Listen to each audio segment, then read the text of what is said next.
For fans, by fans. Section 336, the next generation of Baltimore sports talk. Today on the show, it's our official 2016 Baltimore Ravens season preview. And I know what you're thinking, but don't worry because we got backup here in Section 336 studio. We got Ken McKusick, Mr. Film Study himself, on the show with us today to help us break down the Ravens and tell you 336ers everything you need to know for the upcoming 2016 Baltimore Raven football season. All that and more on this edition of Section 336. It's time for Section 336. Yo, Section 336, Baltimore's best. The number one podcast, forget the rest. Matt, Bert, and Josh, welcome to guests. The Ravens are back, no nonsense defense. So tune in every week, hear the stories get told. The Super Bowl champs crushing the Steelers and Colts. It's the time of the year for the purple pain. So sit back, let this podcast tickle your brain. Ladies and gentlemen, boys and girls, Baltimore sports fans of all ages, welcome to Section 336, the next generation of Baltimore sports talk. I am your endearing, stuttering host. As always, I'm joined by the button lover, Josh Soroka. How's it going? Now, did you plan this kickoff Ravens thing to be about when the Orioles start to crap the bed? I tell you what, if you want to get excited about Ravens, just watch the Orioles for a little bit. We're also joined this week, sitting in the Zany Burt Rody's chair, someone who knows a lot more than the Zany Burt Rody, Ken McKusick, Mr. Film Study. Welcome, Ken. Hi, guys. Thanks for having me. Absolutely. I'm excited to talk to Ken. I'm excited to talk about the Ravens. Josh and I are repping our Ravens gear because this is the first show in a long time where we're not wearing orange. I know. So we're kind of like all the people at Camden Yards right now, not wearing orange. All the Blue Jay fans? Yeah. So we're going to get into the Ravens season. We're going to get into the final roster as roster cuts are coming down here to the very end.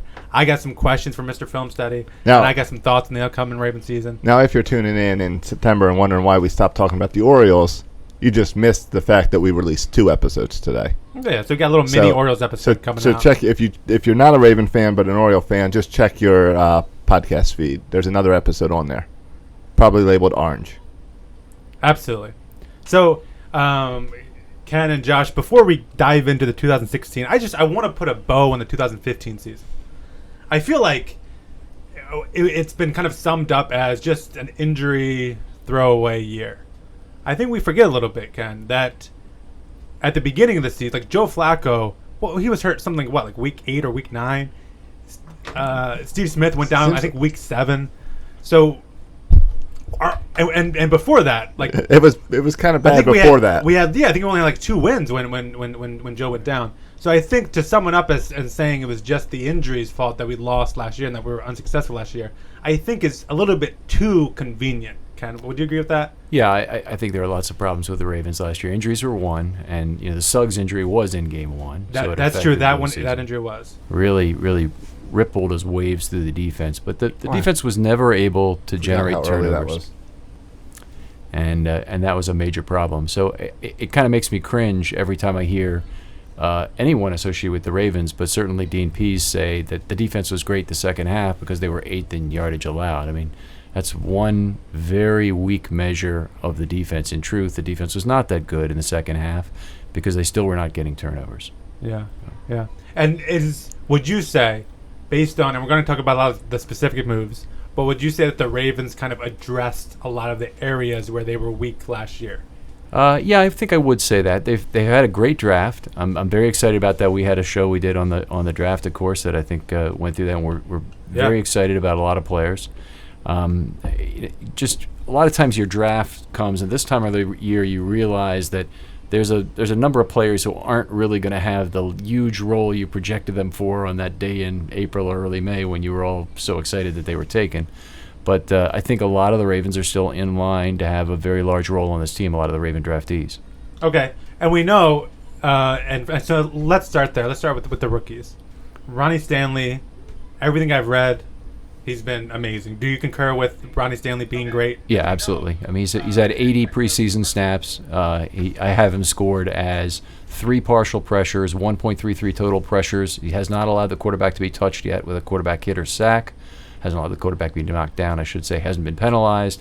I can't say this enough, but offensive line play is all about minimizing failure rate, and that's why most offensive line scoring is event-based like that. So when I look at it, he's been very good at avoiding bad events, and other players on the line can be more flashy and block in level 2. That's not really a left tackle's job. The left tackle makes the guy opposite him not get to the quarterback. Yeah.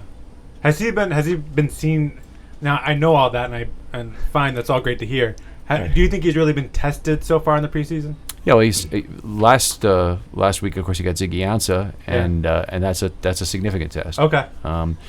Before that, he had time against Coney Ely, he had time against others. He, as much as anybody's been tested, he's been tested because he's with the ones. So yeah, you can point to some of the players who are rookies who play mostly in the second half, and they really haven't been tested as much. Yeah. As far as we know, Ronnie Stanley, we know he's going to be, starting on left tackle. It's a significant position. Is there another rookie that we're seeing that all Ravens fans will know his name by the end of week 1 because he's going to be a significant contributor to the team? Who's that rookie, that impact rookie? Is there one? Up and down the roster, there's several. Jadon has had a fantastic preseason at outside linebacker and has 4 sacks if you include one he got on a 2-point conversion, and don't know why you wouldn't, but it's not an official sack, and he's exciting. Ken Dixon has been probably the best player in space the Ravens have had, and they've gotten him the ball there. He's made big plays in level 2. He continually moves the pile almost runs like Jamal. He's a small guy, but he almost runs like Jamal in terms of his ability to continually push a pile. We've seen several plays like that. Unfortunately, he got hurt in the last game. He's going to miss the first 4 games, we think. Right. But it could have been a lot worse. Oh, right? yeah. There was big concerns when he went down. Yeah. And I think anybody who saw that injury is thrilled that the injury's only 4 to 6 weeks at this point. And I want to and we're going to talk later about the running back situation, because I think that's interesting how many kind of running backs we have that are all near the same level. Tavon Young, another rookie. Mm-hmm. You do see him? How has he looked so far to you in the preseason games? He's looked good, and more importantly, he's going to get an opportunity right away because the guy who was there really hasn't shown anything. Mm-hmm. They brought in a veteran, Gerard Powers, to play the nickel, and he really has looked terrible in camp, and then he got hurt. Yeah. So Powers may be cut, but we'll get to that a little later. But I think that Tavon is going to get the first shot at the nickel. And sticking with this rookie theme, Alex Lewis, offensive lineman. Do you see him starting next to Ronnie Stanley? I think he'll get the initial start at left guard. Urschel's been out a couple of weeks, and he would be the starter otherwise. But I think Urschel comes back, and Lewis has the role. Lewis has not scored well in the last 2 weeks. Had a lot of problems with stunt pickups and some other things. Most of what I think I'm seeing is correctable. He is a nasty brute of a blocker, but he's also 6'6", and that makes it a little more difficult to play on the inside because the guy opposite you may be 300 pounds and 6'2" or 6'1", and a lot better chance to get under your pads and get leverage. Yeah. Okay. Alex Lewis, is that someone who projects in the future as more of a right tackle possibly as opposed to? I think so. I mean, one of my issues with the Ravens roster right now is that they don't have a good tackle depth, and if they have an injury at tackle, and it would be terrible if they did because 2 of their best linemen are there, but they're going to have to kick Lewis outside because he's the only other guy they have, and they're going to have to then weaken a couple positions probably in the process. There's something about, and maybe this is just old man bias as they get older, but there's something about 2 rookies starting on the left side of offensive line that makes me nervous, right? Because they don't have the experience. Maybe they haven't seen certain schemes that other teams will throw at them. Right. So it's just the whole idea of 2 rookies on the left side, protecting your quarterback's blind side, makes me a little bit nervous. I think that's fair. Other teams already, from what I've seen, are just stunting like crazy against them. I mean, they're testing them, and they've held up okay. Stanley has been terrific, and Lewis has been not as good. But and it seems like that hasn't been a strong point anyway the past couple years. Mm-hmm. So if we can get 2 young guys who can do pretty good this year, the hope is they grow together, and that becomes a strong suit. Yeah, I mean, I think that's fair. I think that you could look at it another way and say they've got one really good run blocker and one really good pass blocker over there, and that would be another way to take it. I mean, it's just I'm having seen what I've seen. I'm eager to roll the dice with these two as a fan and see what happens. All right, fair enough. I have one more rookie question for you, and this is talking about Josh's boy, Keenan Reynolds. Hey, that is my boy, Annapolis. Yeah, Annapolis midshipman.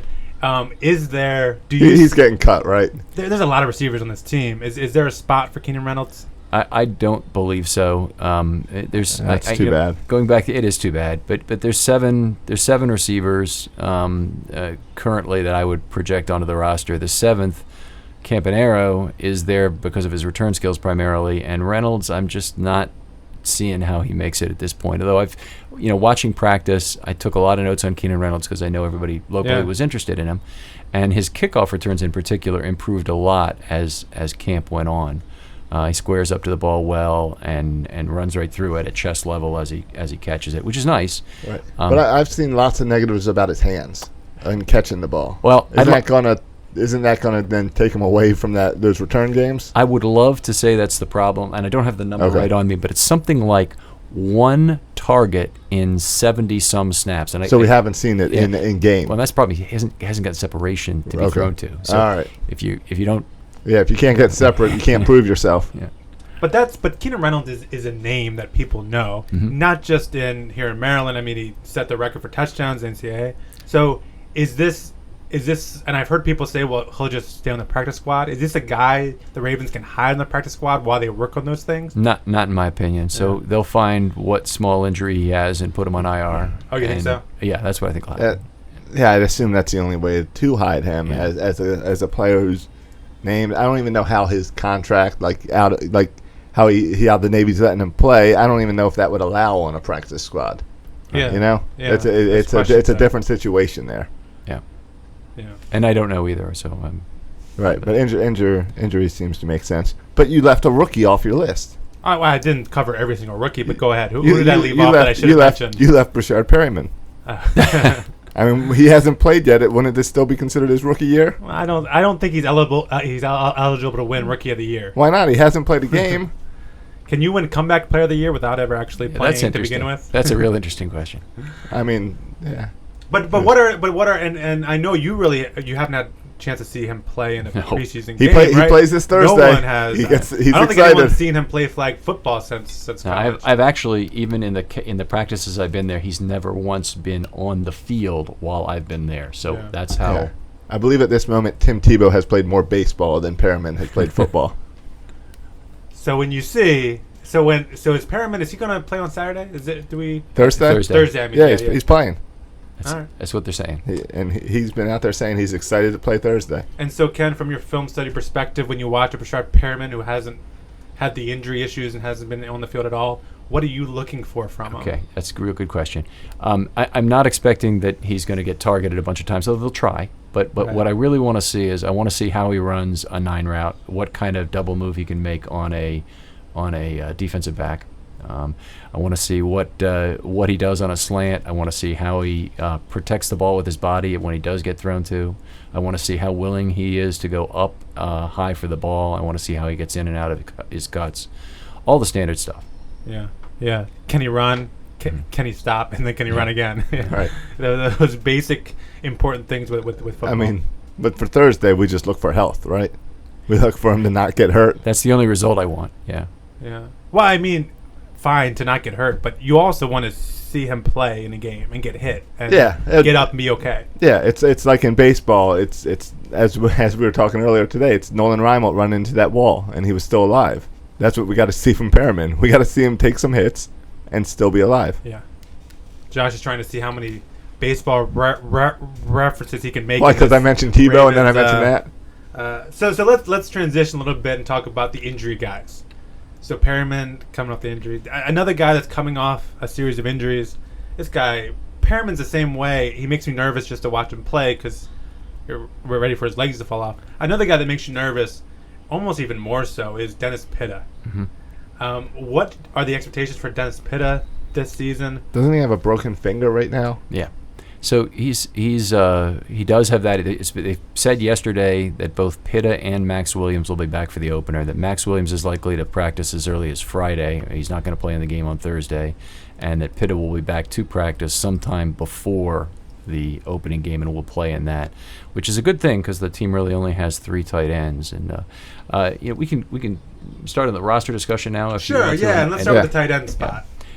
Sure. So here's a spot that at the beginning of the season, we there was a plethora of tight ends. There was even talking initially like maybe can you trade one of these tight ends? Mm-hmm. I heard that talk, and now all of a sudden it's like, are you going to have enough tight ends at week 1 to play the game? So what do you see happening with that tight end position? Well, they have 6 guys on the roster currently who play tight end who are not hurt yet, and who are hurt but coming back by opening day. Okay. So they have Gilmore, who's the least injured right now of anybody, and he was a guy that last year we got to watch play, Mm-hmm. and kind of him and Boyle. I think we kind of got to like his tight ends. that's right. They're both good blocking tight ends. Physical, yeah, tough guys.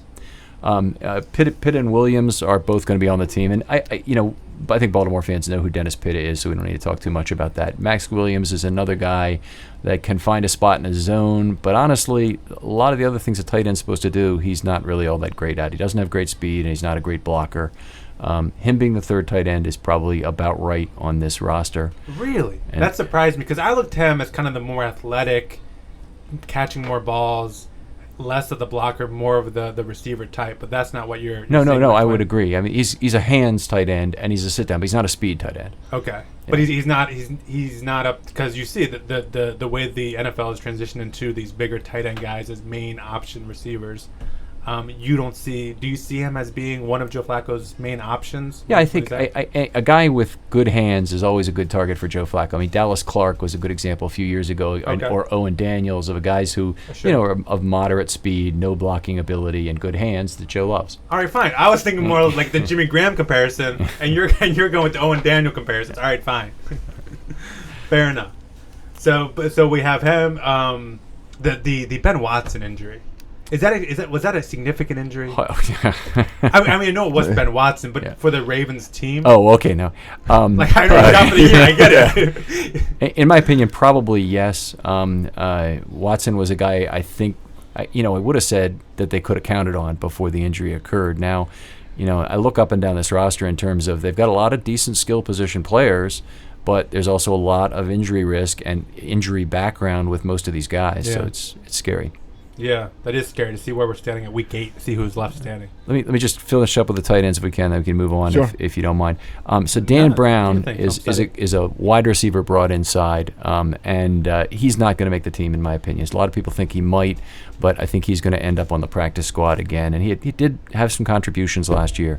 At the one of the benefits the Ravens have at tight end is they have 2 suspended guys. They won't take up a roster spot, and they act as mid-season reinforcements at a position where they have a lot of injury risk. And the first one is Darren Waller, who comes back in week 5. Now, what's his deal? What's his? I think most people know about Nick Boyle, but what's? Yeah, they're both PED style suspensions. Yeah, so and so you're saying it was a good thing that they took PEDs. I'm definitely not saying that, but I am saying it worked out okay for Okay, fine. I don't want to put words in your mouth. I'm sorry. Helped you hide the guys.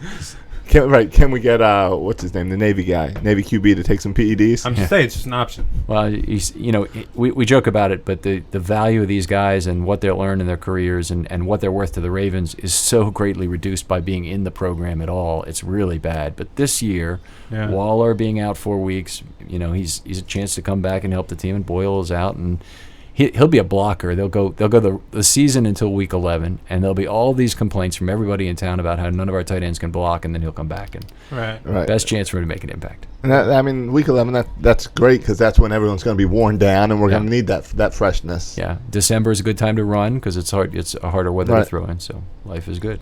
Transition. Are you good with the tight ends? Yeah. Okay, I want to go to the tight end / fullback position now. Sure. Let me ask you a question. This is the modern NFL. Joe Flacco is throwing the ball everywhere around. Is there still a place for Kyle Juszczyk or for the fullback position at all? Yeah, I mean, he's a utility player. If he were a pure fullback, if he were Lorenzo Neal, I'd probably say no, there's not really a position for that guy anymore in the NFL. So then that's saying the traditional fullback position's going away. Yeah, I mean, think it'll still be called fullback, but from what we've known, it'll be guys who can do something else, like Juszczyk can, and set up as an H-back or set up in the as a tight end. He runs real routes. I mean, a lot of people don't know this, but the longest catch by any Raven fullback in history was Ovi Muhele of 30 yards in 2006.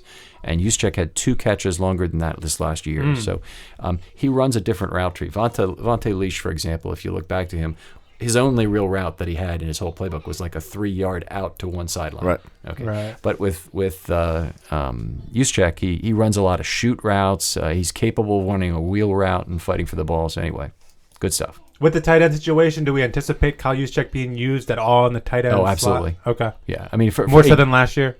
Yes, I would say they were short on tight ends last year, so Okay. But as a blocking tight end in goal line situations in particular, where you play a 1-3-1 with one wide receiver, 3 tight ends, and 1 running back, or 0-3-32 which is 3 tight ends and a fullback. I mean, he'd be in every one of those formations. Right. Okay. Fair enough. And I think we all like Kyle Juszczyk. That's good to hear. Moving on to the running back positions. This is similar with the tight ends, where at first it seemed like we had too many, and now are we going to who's left standing by the start of week 1? Justin Forsett, his job's safe, right? Like, he's not going anywhere. Right, it is now. Yeah. I have a few overarching themes to the roster selection this year, but one of them is the team has got to find a way to get younger. The age on the team, despite the great draft, is really barbelling. And you know what I mean when I say that is they got a few more rookies, but they really actually shrunk the population of 2, 3, and 4-year players, and they picked up a bunch of veterans. So they now have 8 more players with 6+ years experience than they had last year at this time. Yeah. So guys at each end, and very few people kind of in that middle. Yeah. Fewer in the 2, 3, 4 range, which is where Right. you really want a lot of your roster to be. The reason for that is that players in 1, 2, 3, and 4 have team control remaining, so they're cheap and they don't cost a lot versus the cap. And after year 5, you pay market value for everyone. So it's who wants to do that? No one does. Yeah. No one does. So who and how? So we're looking at Justin Forsett being. Do you think the starting running back is that safe to assume or no? Well, I think he's going to start the year as the starter. He hasn't looked the best in camp. I would say that Dixon looked the best, and West a notch below him. But West has been. But they've all looked good, right?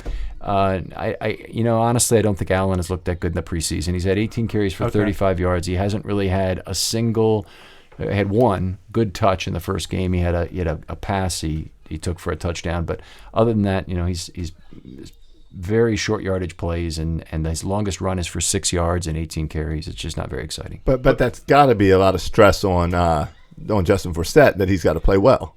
Sure. If you're talking 2 guys who are having really good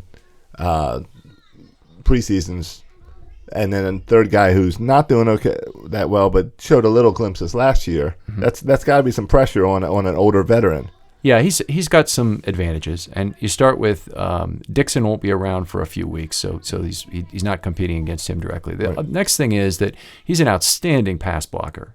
He attacks the middle of a linebacker like nobody else you'll ever see. I mean, a lot of running backs, they stand back, they wait for the block to come to them, and he tries to get right up under the arms of that linebacker, hammers his midsection, and I like him as a pass blocker, even though he's the smallest one of the group.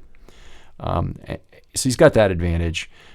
He's a good receiver. He's a proven guy in space. I think he's faster than Allen probably, and so I like his chances to still be an effective player for the Ravens, and we'll see. What do you think? And I know, and I think we saw Terrence West a good bit last year at the end of last season run really well.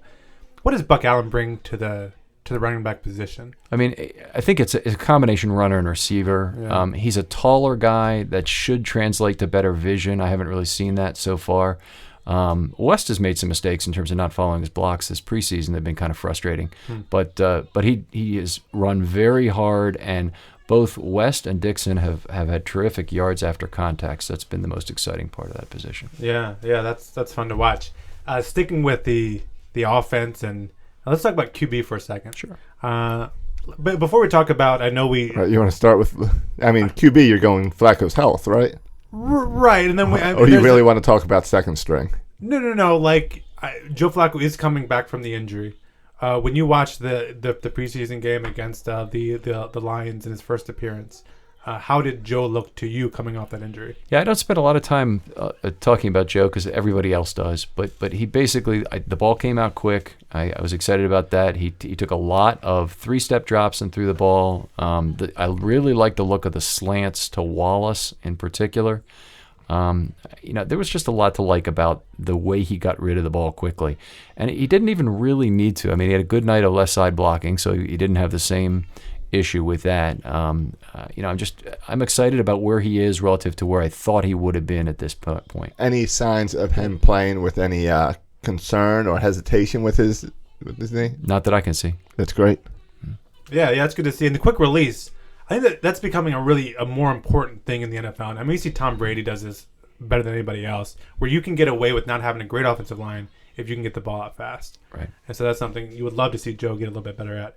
And let's talk about, everyone loves to talk about who's backing up Joe. If he gets hurt Do we again, care? it happens. Yeah, we care. Well, we All saw right. what happened last year, right? Yeah. So the backup matters. Josh Johnson had a couple great games. Ryan Mallett looked good against the Lions. Yeah. Is there a controversy here about who's the backup, We're or not, is it right? Ryan We Mallett? can't keep both. Whatever one we don't keep, someone else is going to pick up because they're both having good springs. One would or imagine. Preseasons. One would imagine. Yeah. That's right. I mean, I think the organization's made the choice that Mallett is the guy.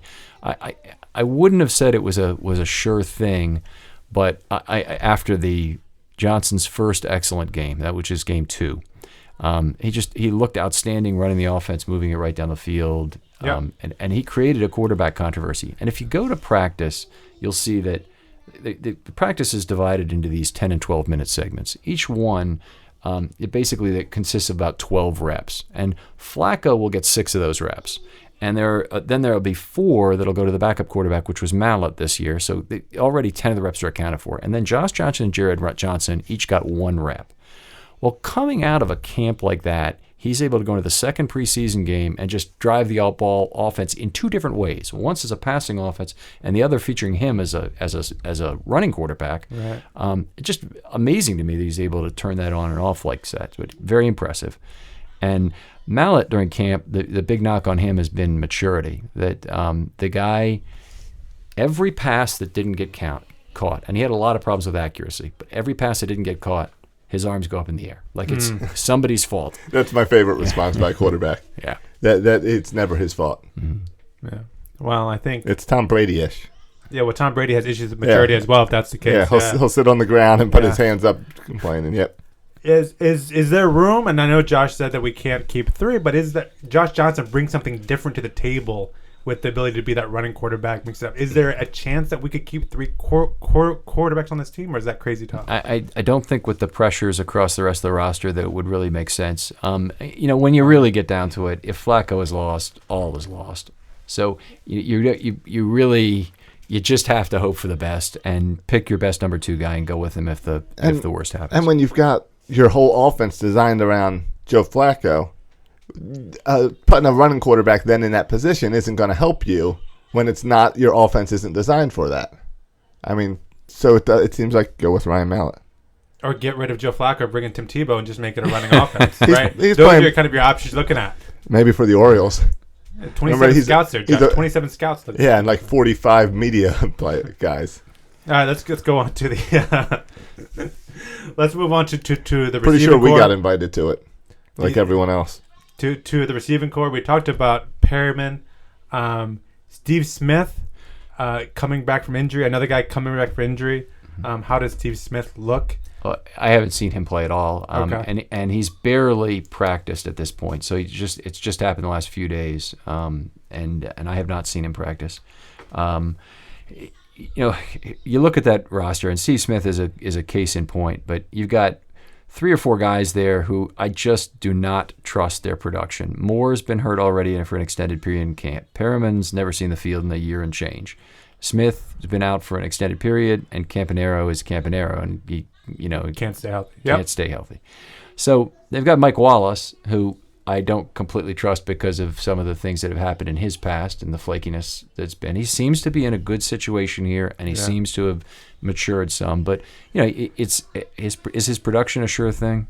I don't know. And then you got the 2 rocks of the roster of the receiving core are Aiken and Butler, who Butler's just been amazing this preseason. He's going up after the ball in a fearless manner. Every quarterback wants to throw to him because you know you can trust him to try and make a play on the ball, and he's not going to cost you an interception a lot of the time. And Kamar Aiken, I think last year was a great year for him with all the injuries. Sure. Kamar Aiken had a chance to kind of become that number one type receiver and played really well. So that should be interesting to watch. Is there the Mike Wallace, I think, is what people have talked about the most and offers a really kind of intriguing possibility. We talked a lot about it. Joe's deep ball combined with Mike Wallace. Is this a real thing, or is this something that people just like to talk about? Well, there are three legitimate speed options in the Ravens receiving core. So there's Wallace, Perryman, and Moore. And I guess my point is going to be that they need at least two of those to work out. If you have two deep threats on a team, you can make that work. One deep threat is not really that good. But Moore, so far in the preseason, they've been trying to throw him some deep balls. There's an interesting thing that happened the other night. I don't want to dominate this with stories, but when we're talking about the roster, but this was a funny one. So Maureen and I are sitting there, and there's 3:44 left in the fourth quarter. Right.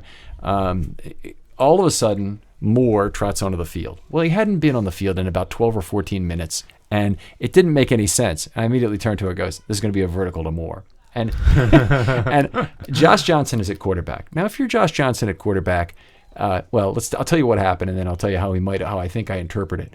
He lofted up a long ball down the right sideline, and it landed about 3.5 yards, 4 yards out of bounds. And I'm thinking, it's no wonder. He does not want to have somebody basically flagged as a deep receiver. I mean, the Lions had to see it, and he might as well have worn a pink jersey or had to report to them as an eligible deep receiver because it was obviously a 9 route. And and as the opposing DB covered him up the sideline, he didn't get separation, and I think the intention was to throw him a jump ball and see how he would fight for it because that's something he was known for at Cincinnati. But if you're Josh Johnson, it's the last thing you want to do is put an interception on your resume when you're looking for a new job in a few days. Absolutely, yeah. That's really interesting. So have you seen Chris Moore? Has he had the chance to go up with any jump balls? No, he really hasn't down the field. He's shown good hands in short space. Most everything he's gotten has been within 10 yards of the line of scrimmage. I'm not aware of a single pass he got more. He had a couple 13-yard grabs in the last game, but both of them were caught inside of that distance. So anyway, I like him. I think he'll be good, but and I didn't like him as much when he was drafted. If you go back to our draft show, he's the one draft pick that I was probably least impressed about. And the thing I would say about that I'm worried about in terms of his development is his ability to track the ball on deep routes. It just hasn't been that impressive. But he could do it in college. He should be able to do it again in the NFL. It's just a matter of getting him going at NFL speed. It sounds like a lot of receivers, right? Mm-hmm. That the Ravens are keeping. So you see them keeping Butler. And of course they're keeping the Perryman, the Smith, the Caponero. Yeah, I have them keeping 7 in my roster projection, and a lot of people would say 6 is the most they ought to keep. Obviously, there's an inactive that'll probably come from that group every week. So it's a real question as to whether they will keep 7, and I could definitely understand if they decide they can only keep 6, and maybe Caponero is the guy that ends up going if that's the case. Really, over Chris Matthews, you think? Chris Matthews not gonna make the roster, but Aiken, Butler, Moore, Perryman, Smith, Wallace, and Campanaro. I meant Moore. Yeah. Oh, Moore is a 4th-round draft pick. I mean, he's got to make the team. The only other option for him is IR, but that won't happen. He's shown enough. He'll play. Okay. All right. Cool. We mentioned some stuff at the offensive line. I don't know if you had anything to add to the offensive line. Oh. All right. We talked about the left side with Stanley and Lewis. Where does John Herschel does he start in that, or does he back up one of those positions? Where does Herschel fit in there? I mean, Herschel's been out the last 2 weeks with a contusion that has not been specified further than that, so it might be a bone bruise and not just a regular bruise. Okay. But in any case, I think he's lost his job during this interval, so Lewis will get the first shot to fail at left guard. Okay. If that doesn't work out, then I'd expect that Herschel would be back there. It's also a possibility that Jensen will get the job. Jensen had a terrific game on Saturday, so one of the highest rated games of the year so far, so he could get the job. And on the right side, we have Rick Wagner, and we have Yanda. Of course, you know what you get with Yanda. Wagner, is he the right tackle? Is everyone okay with that? You know, there's a whole lot of things on this team where you just have to trust it's going to work out because there's no other solution. So Wagner's the guy at right tackle, and if he can return to 2014 form, it'll be fantastic. If he plays like he did in 2015, it will suck. Well, let me ask you a question. If Wagner does not work out, what do you do? What's the what's the alternative? What's plan B there? You know, the only other plan B that really makes any sense on this roster would be to have Lewis kick out to right tackle and then use some of their interior line depth to fill left guard. I'm not excited about that solution. I really would not like to see Wagner fail, but, you know, injury is certainly a possibility. And, you know, let's just put it this way. It's going to be a very good year for the Ravens if Lewis can play 16 games at left guard because it means their tackle situation and left guard have all held up. Right. And then we got Yanda, and then we've only got to worry about Zuda. Right. Yeah. Which is if your center's the only thing you have to worry about, you're doing pretty well. Yeah. So I mean even just with nothing else, the addition of Stanley, I mean you add Lewis to that. It seems like this offensive line should be pretty improved compared to last year. Is that a safe assumption? Oh, yeah. We're going to be a lot better than last year at offensive line. Yeah, lots of problems last year at offensive line, starting with you know, a really good player having a really bad year in Wagner. Right. You had obviously the issues with Monroe and Hurst. Monroe was good when he played, but he got on the roll with all the cannabis stuff he puts on Twitter. It's just you don't want to give the team another reason to question. Question it's one thing if you're there every week working your tail off and you want to do it on the side, fine. But he was just a really unreliable. Yeah, you really want player. What you do on the field to speak for you, and not give anything else that might cause any questions. Yeah, do them on the side if you're a good player, but first be the good player. Yeah. All right. Is there anything else you want to add? No, to that offensive takes line? care of the offense. The only other thing I'd say about the offense is that there really ought to be another tackle acquired before the season starts. And whenever we talk about these 53-man roster things and you're getting your guesses in for the contest that the Ravens hold, just remember there's probably going to be about 4 people that aren't here now that will be on that opening day roster that are other people's trash but our treasure. Okay, and let me ask you, before we get to the defense, I have a personal question about the Ravens offense. If I'm drafting one running back from that Ravens team for fantasy football, which running back's going to put up the best numbers, you think? I mean, I think especially if you're talking about a per week basis, definitely take Dixon. Really? Yeah. All right. You can have Dixon. I won't take him. All right, He's all yours. Fine. I'm gonna give him a steal in the last round. A steal. All right. A steal. He'll drop. He'll drop. Yeah, that's normally when you go for Tim Tebow. And who do you think puts up more yards this year, receiving wise, Steve Smith or Mike Wallace?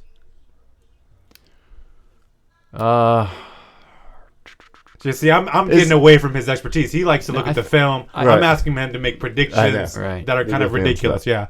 That's really, it's not obvious in terms of the aging curve and whatnot. But I think I'd bet on Smith slightly. Right. I think he's more favored. But that's my concern. Is Steve Smith too old? There was a lot of talk of retiring last year. Yeah. And then he gets hurt and decides, I don't want to go out that way. I'm doing another year. Should he have retired last year? Well, I mean, he when he played last year, he was outstanding. Okay. I mean, so right. No, he was fun and still aggressive. He didn't look like an old man when he put on the helmet. Yeah, Steve Smith is a bit of a different cat. Yeah. He's not your. He's not.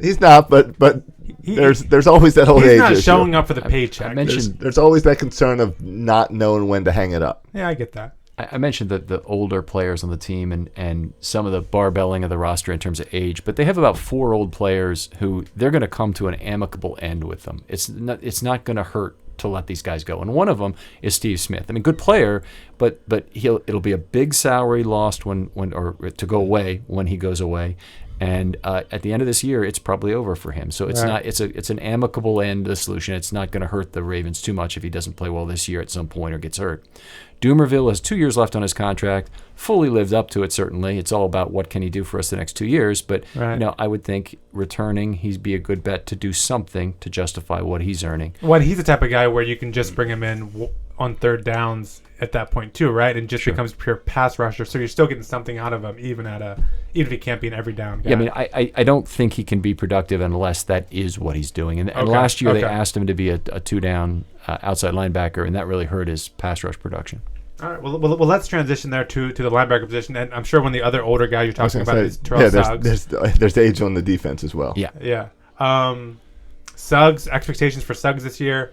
Doomerville, you mentioned third down back, or just coming in on third down, just coming in obvious pass rushing situations. Is Suggs still an every down back? Should we have that expectation of Terrell Suggs? I mean, I don't think that Suggs could ever really accept being a 2-down linebacker. And I guess I have to tell a little story that goes with this too. I was at camp, and it might have been Suggs' first day back, or I think it was his second actually. But he came out and immediately was talking trash with the offense, which you expect.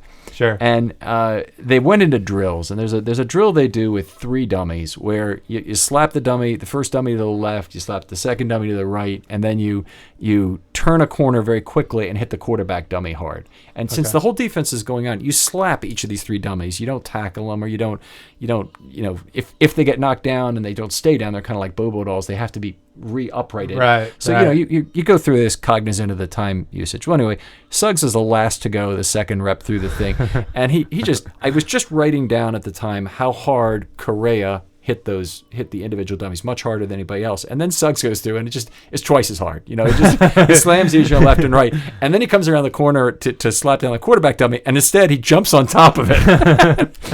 Everybody was cracking up from that. Well, then they did a little thing with tennis balls. It's a drill they do to try and improve ball location in the secondary. So only the secondary does it. They shoot the tennis balls out of a tennis ball cannon, and the secondary has to track it down the field. Okay.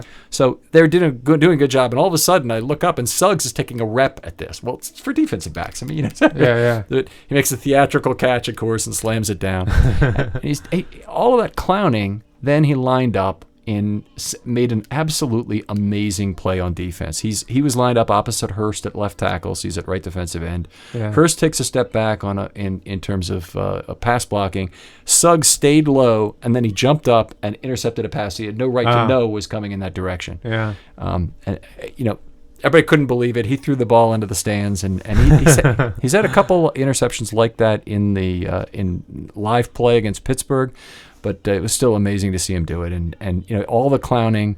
Suggs is a leader of a different sort, and he's just an amazing, high football IQ player. Yeah, good. I'm looking forward to. I don't know how many years he has left with the Ravens, but I'm looking forward to watching him. As far as so those kind of are the 2 starters, outside linebacker. As far as the depth at that outside linebacker position, right? Lots of it. Yes. Quality depth. In my opinion, yes. I mean, so it's the one position they're probably deepest at. So the Kansas City Chiefs are in trouble right now in terms of a player that they need to replace. They had Justin Houston go down, so maybe a place where the Ravens can trade a player. But Correa, the second-round draft pick, Kamalai Correa, is there, and it's going to even be a challenge for him to get snaps this year. But he's a good addition. I think he does a lot of things well. He's had a fairly quiet preseason after a fantastic high motor, high energy camp. Okay. And of course, most people note that he got into a little scuffle that got Pitta hurt. And what actually happened was Pitta punched Correa, caught his helmet, and got his finger broken. And it wasn't really Correa's fault as much, but with Joe Flacco, and he got in a later fight in that same practice at the stadium. Joe Flacco went up and grabbed him by the helmet, and a lot of people will remember that about Kamalai.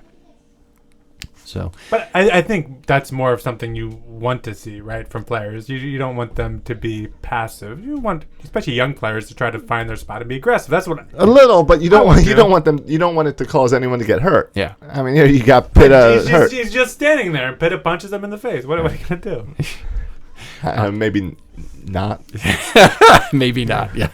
Correa, though, isn't there? I feel like this is the Ravens' way to draft high a linebacker and then hide them, and then they kind of disappear, like Arthur Brown. Is there a fear that some of these linebackers just get kind of hidden and never live up to their potential? It's a very talented and deep group. It's always a possibility that Correa is not going to be a player like Arthur Brown turned out not to be a player. Arthur Brown is one of the guys I believe will be cut this year. But, you think so? Yeah. But good. I'm tired of talking about him. Talk so much about a guy who never plays. But Correa, I think there's a plan to get him on the field this year. It's just he's going to compete for snaps on a very significant basis. A lot of other players. Talk about a few other outside linebackers if you don't mind. But Matt Judon, the 5th round picks, had a huge camp, and 4 sacks in the preseason, as we mentioned earlier, and really has earned playing time. And I think one of the interesting things with him and Zadarius Smith is going to be trying to figure out if one of them can take the old Pernell McPhee role where they would line up inside on pass rushing downs and draw a double team, if not beat a double team. And I don't know if either of those players really has the great first step to do it, but those are the two guys who would make the most sense. Okay. And that'll leave Suggs and Dumerville on the outside with good one-on-one matchups that they can win sometimes. Yeah. As far as moving on to inside linebacker, C.J. Mosley, of course, is there again. We lose Darryl Smith. Right. This is one of those older guys that I think his timing was about right. Yeah. Right. With so much talent in the linebacker position. But who do you see filling the shoes of Darryl Smith? Right. Well, linebacker? it's actually a two-person thing if the Ravens do what I expect them to do. But Zach Gore will be the 2-down player, and talented guy, and he's looked great in camp so far, so that's good. Okay. Mosley wears the green dot on his helmet, which means he's the defensive signal caller, so he effectively has to be in for every single play. Right. Ray Lewis never took a play off, and that was the reason. Right. But anyway, you then have passing situations, and passing situations now in the NFL probably make up about 50 to 55% of total snaps, and some of those you want to stay with your base defense that has 2 inside linebackers and play nickel, and others you would prefer to have additional coverage options. And specifically this year, Anthony Levine, who's had a huge preseason, has been groomed to be the Ravens' new dime. Okay. Now the dime is nothing new to Baltimore. Baltimore's had a long succession of quality dime backs during the previous defensive coordinators, but Pease has really not played the dime. In the last 4 years, they've only played 99 snaps of dime. In the last 3 years, they played 2.3% of the plays with 6 or 7 defensive backs on the field. And I'll tell you why that's important. Compared to the 2000 Ravens. Now, one thing we can both agree about the 2000 Ravens is they had one of the great front sevens ever assembled. Absolutely. Okay. When you put on 6 or 7 defensive backs on the field, you necessarily have to take out guys from that front seven. Right. So they played 34.5% of the snaps that year with 6 or 7 defensive backs on the field. In fact, they played 62 snaps, including the postseason, with 7 defensive backs on the field. Wow. Which means they only had a 3-man line and Ray Lewis as the only non-defensive backs. Right. So I'm very excited about the possibility and what this does to opposing offensive coordinators, making it a little harder to game plan against the Ravens than it has been the last couple of years. Yeah, because you get those, and this is what we see happen all the time. You get the tight end, or even a wide receiver at times, line up with a linebacker, and just asking to get beat. Yeah, I mean the comment you'll often hear from coaches, and what Pease has said it this year, is they will find that guy. Okay. Yeah. And that's exactly what will happen if you have 5 receivers and you're depending on a just linebacker to cover a space. Yeah, it's going to be hard. Yeah, absolutely. All right. So moving to still dealing with that front seven. If you look at the defensive tackle position, this last year there was a strength for this team. Mm-hmm. Timmy Jernigan, Brandon Williams. Can we assume that this will continue to be a strength for the team up front? I hope so. I mean, they got a piece of a very deep defensive tackle draft late, which is Henry. Okay. So I'm excited about Willie Henry. Davis has been the one guy who's been a little bit of a disappointment over the 2 years he's been here. He does not seem to have developed too much from year 1 to year 2. And part of that is I don't think he's developed his body too much between year 1 and year 2, which is really bad. He's kind of a big, soft guy last year, and he's kind of a big, soft guy this year. Huh. They have Lawrence Guy. He'll make the team. He's dependable. Jernigan, who is their best pass rusher from the inside.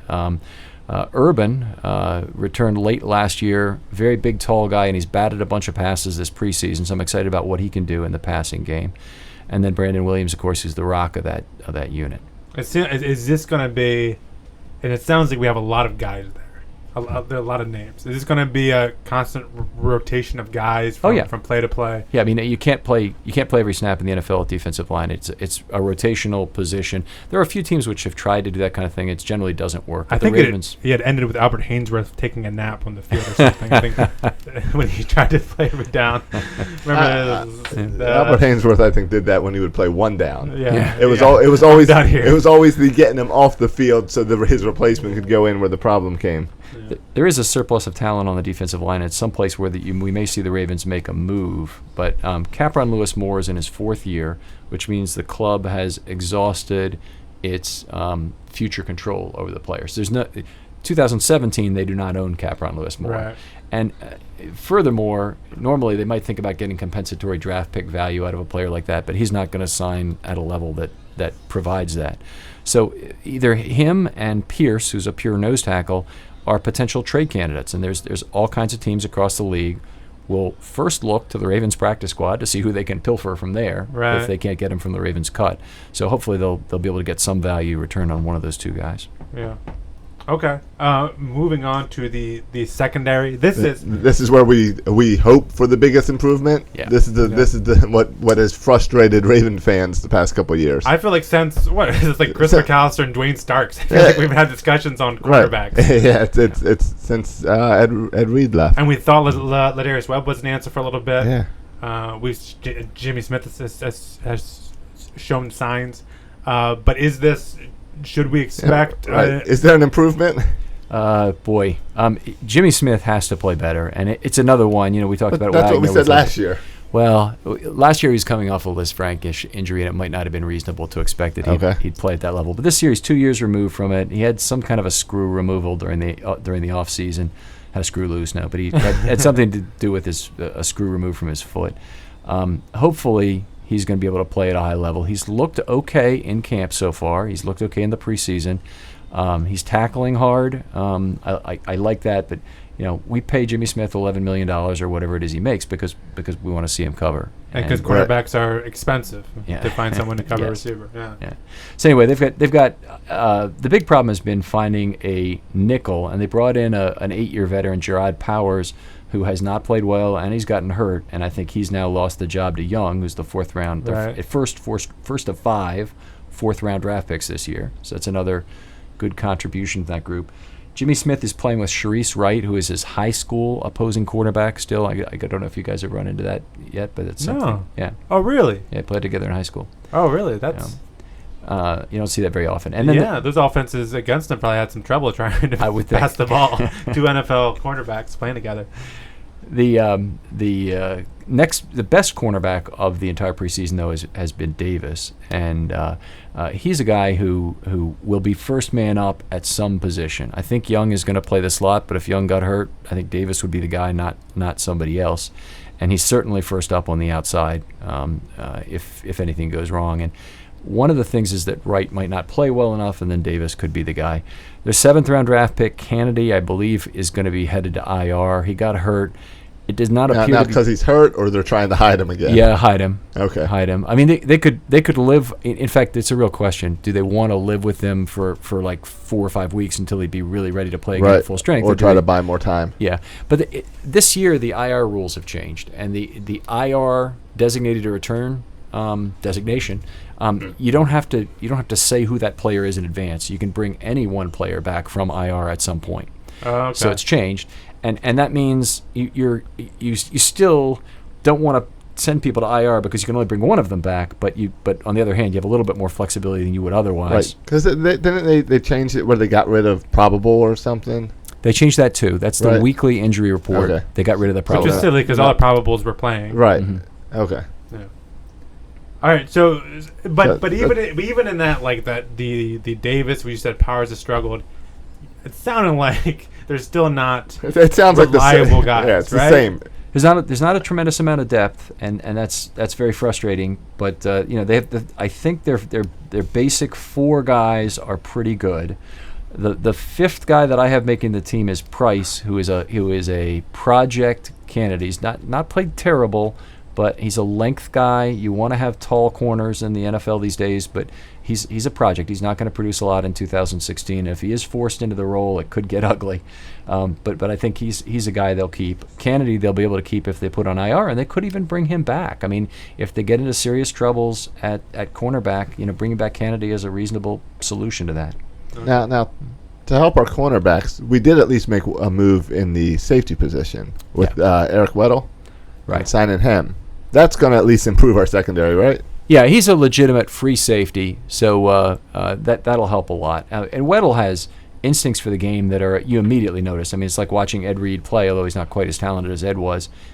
He runs to the ball. He's got a good idea where the ball is going. He'll gamble and leave his assignment to make a play at the line of scrimmage. I mean, he does a lot of things that are neat. You watch him play, and then you see Brooks come in the game to replace him, and he's just a completely different player. I was gonna say, you think there's an improvement from Matt Elam last year, or 2 years ago to Eric Weddle. I mean, we're talking about it's. I often think about it not just who you bring in to improve, but who are you replacing? Like which guy is he replacing, and how much of an upgrade is it? Yeah, and it's just an extreme upgrade from what you had last year. I'm really fascinated with kind of the Lardarius Webb experiment and him. And the fact that he's still on the team. Yeah, and the fact that he started off as a great cornerback, or he started out no one knowing who he is, became a great cornerback, then dropped off due to injury or whatever, right. And now we see him trying to switch over to be a safety. Right. What have you seen from Lardarius Webb? Well, I mean, we haven't seen him play very much so far this preseason. I mean, he's looked good in practice. He's a guy that we hope his ball skills on the back end are going to turn into more turnovers. I think it's probably will be true. What I haven't really seen is that Webb is obviously a great cover 2 guy, which means that he knows which receiver on his side he should gamble and go to, and then provide that bracket coverage, which is going to give you the better chance. So being a good recognition guy, it's just different from playing cornerback. I mean, being a good recognition safety. Yeah. All right, so that's the. Are there any other safeties or that we should? I think the guy I think is in danger of being cut is Lewis. He was pretty lousy last year. He's a bad tackler. The Ravens are going to play dime, and at least I believe they're going to play dime, which means they're going to have a safety up in the box. Only certain types of players really make sense for that role. You got to be physically tough, and that means Brooks is out and Lewis is out. You wouldn't want Webb there. It's just those guys don't work in that position. They chose Levine. He's done very well, but they don't have a backup. And so the backup that makes sense is Matt Elam. And he was the guy who was there during the preseason. And if you think about how Matt Elam has let the team down in his years there, he hasn't been a great tackler, and that's something people would hammer on him. But the real problem has been he can't cover any kind of long distance. So if he's over the top coverage, he's not really any good at. He was asked to do that in his rookie season. He's a guy who I think can help the Ravens in that dime role, but he has to be around to do it. And the Ravens need to have an option in case Levine gets hurt, because it's a high risk position. Matt Elam, that's the whole situation's a bit bizarre. How you have a guy drafted so high and to be a complete bust. Is this? And it sounds like you're saying it's partly Matt Elam can't tackle, but it's also partly how the Ravens have used him. Yeah. Is that? I mean, because my perspective is I don't know how you can be so good from Florida, so good there, and then what happened from going from college to the NFL that he can't make that transition? He was an outstanding strong safety candidate. Yeah. And their need was at free safety, and so that's where they put him. Right. And it didn't work out. Didn't match his skill set. Yeah, it didn't match his skill set. He wasn't terrible in the roles they've asked him to do, but they've asked him to do a bunch of other things. They asked him to play nickel for a couple of games in, I think, 2014. They had him playing nickel a little bit last year. They had him playing nickel this preseason already. And, asking him to be a slot cornerback after he can't be a free safety, it's just a kind of a weird... It's almost like you're setting him up to fail, you looking for an excuse to say. Yeah, I mean, there's an article about this online. You may be even referring to it, the Kyle Barber article that it actually talks about him being set up to fail. But, okay. Yeah. Is that on Russell Street Report? Yeah. No, it's not. It's on Baltimore Beatdown, but it's very well written. Fair enough. I was trying to plug Russell Street Report, and all of a sudden I'm plugging Baltimore Beatdown. I'm pretty sure we just said Baltimore Beatdown has better writers than Russell Street. I didn't say it, but that's what Ken says. That's what Ken was telling me. That's what I heard. All right, so that wraps up the defense. I mean, special teams to special teams. I guess they haven't changed in years. We got the Wolfpack. Yeah, got the Wolfpack. I guess the only question is who's going to be returning kicks. I guess Campanero is the guy until he gets hurt. Right? Yeah, I got a question about Tucker. Yeah. So he says he can kick a 63-yarder. 84 and a half. 84 and a half. Never mind. He hit 63. He says 84 and a half. Yeah. Do you think that's even possible? No. On this planet. Well, yeah, that's part of the thing he said. He said he was going to be able to do it in Denver. Yeah. If you if you go to the top of Mount Everest or whatever, is the air thin enough that I don't Right. know. I've The been, wind blowing the right right. direction. I've been to the right Denver. speed. I wasn't saying, able Josh, to throw a ball higher when I was in Denver. It's not like you're Kyle Bowler. Maybe if you're Kyle Bowler, you could throw the ball far. Yeah, but if I can throw the ball 10 feet, does that mean if I go to Denver, I can throw it 12? I don't think that's exactly how it works. Most teams most analysts that look at this would have a special adjustment for Denver for kickers and punters. And if you just kick the ball much further there, you can punt the ball way further there. But we're talking like 5 yards Right. further? Are we talking 84? Yeah. 20 yards further. I mean, he hit 63 in practice. So he's saying an extra 21 yards by going to Denver? Yeah, he had a 69 in 69, practice okay. this year. All right. 69, really? Yeah. That's amazing. Now that's with no pressure. Still, though, 69, 69. Yeah. Right, all right. Yeah, but 84 is, what, 25 more? 15 15 more. 15 yeah. more. All right, fine. He can do it in Denver. What do we know? I mean, he would have a better idea than you would, Josh, all right? I don't know who you to tell him what he can and can't All I do. know is if you believe you can kick the ball 84 yards in Denver, why didn't you spend your entire offseason in Denver until you got that and got it on video? I mean, don't just talk, do it. Yeah, get it on video. Yeah. What they don't show you is the 20 times you tried it before it actually worked. It's going to be like those stupid YouTube videos where they're making basketball throws from weird angles. Yeah. Or like the old Jordan McDonald's commercials. Yeah. I mean, that's They what... only show you the ones that work, yeah. Right. Forget Royal Farms. Justin Tucker should be doing McDonald's ads. Can I get back to my serious question about Michael Campanaro?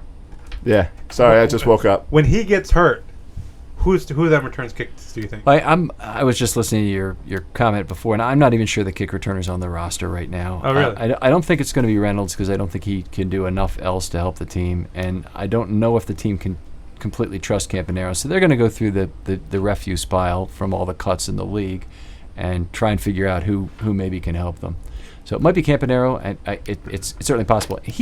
He really has all of the direct kick return and punt return skills. It's just you wonder about the peanut brittle body and whether or not he's going to be able to hold it together. Right, and if he's doing that, then it increases likeliness of getting hurt when you might need him at the wide receiver position. You know, Tim Tebow today ran above average baseball player speed. Maybe he can come return some kicks. Thank you, Josh, for chiming in there. You mentioned that he might not be on the team, the guy returning our kicks. Do you see this is the time of year where teams start cutting players and you start to look at their who they cut? Do you see the Ravens? What type of player, what position do you see the Ravens really looking to bring someone in? Yeah, I think there's three main things. I even have a color-coded thing on That's my what little I'm cheat talking. sheet here. So. Mr. Film Study, that's why you are the best. But I think that they need a backup tackle, and they'll look through the available bodies after camp, who's released. They'll look for a cornerback, and this is where the Ravens have cap room.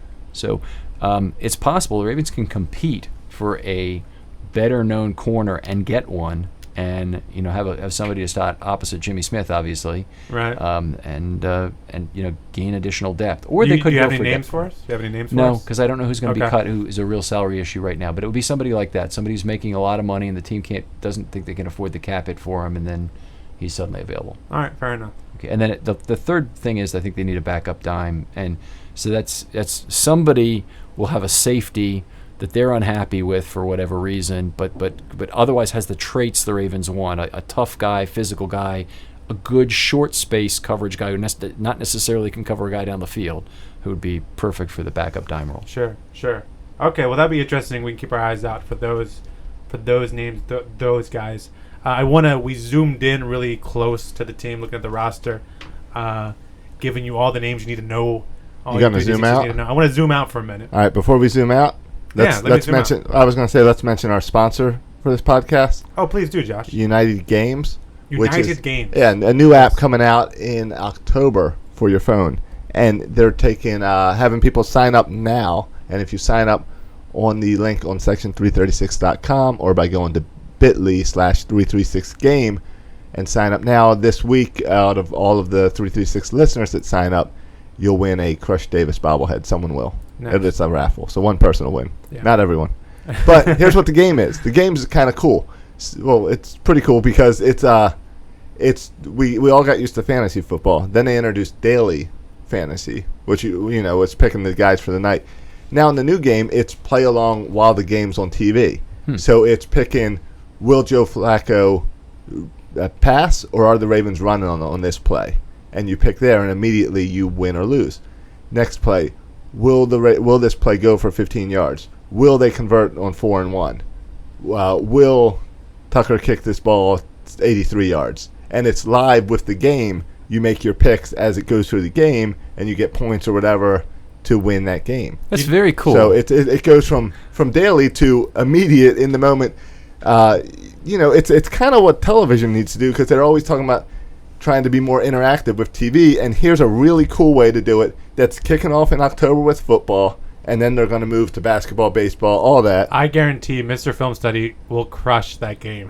I'm sure. We used to go out. Must be 15, 20 years ago, to bars and play a game that was similar to that, where we'd pick runner, pass, middle, left, or right kind of thing. No, so I'm excited for it. I wish it was out right now. But I'm excited, and it's going to come out in October as the launch. But you sign up now, and you got a chance to win the Crush Davis bobblehead, and then they have other things they're doing for people who sign up ahead of time. I think it's perfect. And it's free. It's free to play. It's free to play. And this is perfect sponsor for our show, because what we're doing on this show is we're always taking the sports talk game to the next level. And this is taking fantasy to the next level? This is taking fantasy to the next level. We go live to Facebook streaming. We go to YouTube. We go to we're taking things to the next level. Then all the other radios and podcasters follow us along. This app is taking sports, so go fantasy football and whatever to the next level. So go sign up. I like that. You go to section336.com or bit.ly/336game, and that'll take you onto our website where you sign up, and then you'll get like a text message that you have to click on to confirm and all that. But yeah, sign up and win this Crush Davis and Samson bobblehead. All right. So to finish the show, Mr. Film Study has told us, broken down the Ravens as well as you possibly can. He obviously knows what he's talking about, but it's the chance of the show for me to make him feel like he does know what he's talking about. The tough questions? Well, or the dumb questions that he doesn't waste his time thinking about? No. I want to go to the predictions. We have no film of Perriman, so we don't know exactly how he will look. There's so many question marks. We don't know who will be hurt in week 4. It's impossible to make. I don't know. It's literally impossible to predict how this team will look at week 16 or even at week 4 for that point. So I'm going to ask him what he thinks the Ravens' record will be at the end of the year. I ask him the same question every year at this time. What's that? What jersey do I buy? That I haven't bought a new jersey since the Super Bowl. Who do I buy this year? I'd buy a Ronnie Stanley jersey right now. That's going to be around? He's going to stick around? He's a rookie. Right, so at least 3 years, 4 years? All right. Yeah, but I don't know. If you got one jersey to buy, you're going to buy offensive lineman jersey? I mean, I did have my last jersey was a Nada jersey. And we did. So. I mean... Me too. I owned, I think most Ravens fans back then, they owned a Jonathan Ogden jersey. Like, that was, I think... a must-own jersey, a Jonathan Ogden jersey. All right, so Stanley. Sometimes people want a contrarian jersey to own, and that question came up. And earlier in camp, I said Victor Ochi would be the ultimate undrafted rookie contrarian jersey. I just like the name of Ochi on my back. That's a good idea. The contrarian, so that you're not the guy with everyone else at the stadium wearing the Justin Tucker jersey. That's correct. Yeah, right. we went to I'm sorry. We have enough time for me to tell. Yeah, absolutely. That's the great thing about internet radio. We can go as long as the heck we want. We run things. All right. 2006, we went to the Ravens 15-14 win that Stover won with a 52-yard field goal as time expired. And we were sitting down pretty low in the stadium, a Factory of Sadness there, and in front of us was a guy in a Babatunde Oshinawa jersey. And I hope I pronounced it correctly. That's approximately correct. Well, who was Babatunde Oshinawa? He had just gotten it that year because he bought it, had to buy the jersey custom, have it done. And the reason he bought it was because it was the extra draft pick that the Browns acquired for exchanging spots 13 versus 12 and allowing the Ravens to get Nada when they got Cam Wembley. That's a moment. That's a guy who's really thinking about what jersey to buy and really thinking. I like that, yeah. So if it's not Ochi, who's the contrary that you would say? So the contrarian now who's going to make the team. Anthony Levine is almost like too mainstream now after the great preseason he's had. I know that name. Josh, I need a guy who's you should go with your boy, Josh Keenan Reynolds. That's your boy. Yeah, but see, he's play it, gamble a little bit, see what happens. The Ravens are doing the pothole bit where they put him on injured reserve. Okay, then you get ahead of the game. How about Alex Lewis? Alex Lewis. I already got a You Lewis. have a team of offensive Okay. linemen. Oh, the Lewis is tough. Yeah, I don't want to put They're gonna it. be- how come we you're got Ray Jamal, Ray Lewis. Jermaine, how come your Ray Lewis jersey has the wrong number? People are going to ask you. Oh, yeah, it's going to get confusing. You're going to have those kids not know who Ray Lewis is. Well, no, we'll be okay with that thanks to the You statue. got 2 years of Brent Urban. You could give that a All shot. right, I'm going to write down Urban. And I'll mark Matt Reynolds. Taven because if they Young. are selling it, maybe. Tavon Young as a nickel, as a 4th-round pick. It'd be All right. okay. Oh, that could be a good call. All right. Dixon, everybody's going to be wearing Dixon in a couple I'm of years. not going Good Dixon. him, yeah. Correa, is the risk is he's a boomer bust guy, but there's going to be a lot of people wearing him this year. Judon, he's already done too much in this short period, and that everybody's going to be wearing him as a custom jersey. You don't want to do that. What about a Chris Moore? Yeah, I think that's a good contrarian pick. I mean, if he's good, he'll be really good, and people will want to wear his jersey. You guys, buying defensive lineman, offensive lineman jerseys. If you stay there, you're already slightly contrarian with the rest of the crowd who's wearing Flacco jerseys. So That's true. Give me a guy who touches the football. Give me that guy. All right. You offensive lineman, get out of here. All right. You want to get to your... not a jersey. You want to ask how the Ravens are going to do this year? I like question? I like the predictions. I mean, the predictions. Tom Brady's out, 6 games? That's got to help us. And then I like to bring it back when Mr. Film Study's on at the end of the year and kind of play back what he said at the beginning of the year so we can see how wrong he is. Yeah, except he's always right. We're always wrong. That's true. That's true. So how many wins? Last year at this time, I would have said 9.5. That was a starting point for an expected wins article series. I did that, by the way, was not a lot of fun once the season got rolling and it was so bad. Yeah. But the are you gonna do that again this year? The expected wins? I'm not going to do it. Do you remember the graphical thing? Did you ever look at it? Or? I did. Yeah. Okay. So it's something that I don't think a lot of people really got the handle on. So I'll do something different. I'm thinking about something on the pass rush maybe this year, something a little bit different with the data I've got. But anyway, if you want me to guess right now, I'd probably say the over-under is right around 9. Okay. Yeah. So that's worse than last year. Yeah. If you were going 9.5 last year. Yeah, it's just more risk. Yeah. But then that was based on I guess you picked 9.5 thinking without the injuries. Yeah, and sure. everything. So They were coming in healthy. off that great pass rush year, and yeah. Football's a crazy, insane, fun sport. I mean, if you remember last year, I feel like the first 8 or 9 games were all within like 3 or 4 points. They were all those really close games. Yeah, that's when it could go either way. That's when we would complain that if we had Suggs, that's the 3 points. Yeah, we talk about like 1 or 2 plays that could change true. each game. I remember that. Football, and there's only 16 games. This is a fun sport. I'll take 9 wins. 9 wins can be in the playoffs. Yeah. Oh man, you guys, haters. Joe with the quick release. Are the young rookies stepping up? This is going to be big. We got Keenan Reynolds on the injured reserve. Mike Wallace running down the field, going for 60-yard touchdown passes. Oh, we got a lot of things going for us. All right. Tucker hitting 83-yard field goals. You guys talking about 9 wins, 9.5. That's not even possible. I'm going to go with 10 wins. Heard it here first. Going out on a limb there. Half more win, baby. Going 10. No, you picked a full win. Yeah. More. Yeah. All right. With that, Ken McKusick, we appreciate you coming on. I want to let everyone know that you can follow Ken's writing on Utah Street, on Russell Street Report. Great website for Ravens news. Russell Street Report does a great job between Mr. Film Study stuff. The salary cap is always on point on there. And Tony with his outlandish articles. So they really just do a great job of. How about your articles? Yeah. you got barred from writing for Russell Street, right? I wrote on Utah Street Report. Wrote a bunch of articles for Utah Street Report. This is a couple years ago. I write one article for Russell Street Report. Send it to Derek. He gives me the old reach. He's never given me the old reject stamp. Stick to baseball. I got the old reject stamp. Stick to baseball. I said, fine. I'm going back to my corner writing about baseball, Derek. Let's stick it. All right. And you can follow Ken on Twitter. Is it at Mr. Film Study? It's at Film Study Ravens. Okay, at Film Study Ravens. And you've been a lot more active on Twitter at least the past few months. That's right. I mean, we got some good discussion. Into football. That should be fun. Yeah. If you are a Ravens fan, a real diehard Ravens fan, you have to follow Ken on Twitter. You have to. It's a great follow.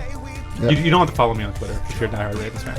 Well, I would like you to, but you don't really have to. Have you even posted on Twitter since June? No, sometimes I'll retweet Ken, though, and that counts. When I retweet Film Study, that's my Ravens stuff. All right. You can follow the show on Twitter at Section336 Show.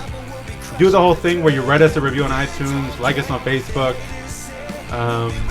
We're on Facebook Live every Tuesday. Our shows are up on YouTube if you want to watch us. Aren't they on YouTube still? Is that still a thing or no? Sure. Okay. They are. I don't think you can watch them. I think on YouTube it's just the audio. Oh, just the audio YouTube. Yeah. All right. Well, You can watch us them on Facebook. Okay, I'm sorry. You watch us on Facebook, listen to us on YouTube, or you can listen to us on iTunes and all that stuff. Hey, Jimenez is still pitching in the 7th inning. Don't talk about it. Just Two don't talk about 7-inning pitchers back. Jinx. Just don't talk about it. All right, boys and girls. Oh, one last thing. You can follow me on Twitter at Section336. You can follow Josh At Josh Soroka. Thanks for listening, boys and girls. And as always, go Ravens. Section 336 is a affiliate of 24/7 Networks. Find Section 336 on RussellStreetReport.com.